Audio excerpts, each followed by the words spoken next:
Once upon a time. Welcome to Grandma's story. ඔන්න දුවේ පුතේ අපි අද ඔයාලට කියලා දෙන්න යන්නේ ගමරාලගේ වෙඩිල්ල වගේ කියන ප්‍රස්තාපිරුල හැදුන හැටි. ඉස්සර කාලේ එක ගමක ගමරාල කෙනෙකුයි ගමහාමිනේ කෙනෙකුයි බොහොම සතුටින් ජීවත් වුණා. මේ ගමරාල හරිම ආසයි දඩමස් කන්න. ගමරාල ගාව තිබුණ තුවක්කුවක්. මේකෙන් තමයි ගමරාල දඩයම් කළේ. දවසක් ගමරාල තමන්ගේ ගමහාමිනෙත් එක්ක කැලේට ගියා. සතෙක් දඩයම් කරගෙන එන්න හිතාගෙන.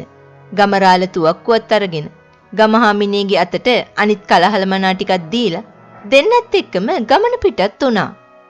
ඈත ඉන්න මුවෙක්ව දැකපු ගමරාල මුවව දඩයම් කරගන්න ඕන කියලා හිතලා තුවක්කුව මානගෙන බලන් හිටියා. ඒක ටිකක් පරණ තුවක්කුවක්.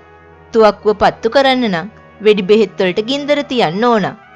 තුවක්කුවේ තියෙන වෙඩි බෙහෙත් පත්තු කරන තැනට කියන්නේ කන කියලා. ඔන්න දැන් හරියටම දඩේම ඉලක්කයට ආවා. ගමරාල ගමහාමිනේට කිව්වා හාමිනේ ඉක්පන්ට ඔය කනට ගින්දර තියන්න කියලා. මේක ඇහුණ ගමන් ගමහාමිනේ ගිනි පෙනෙල්ල අරන් ගමරාලගේ කනට තිබ්බා.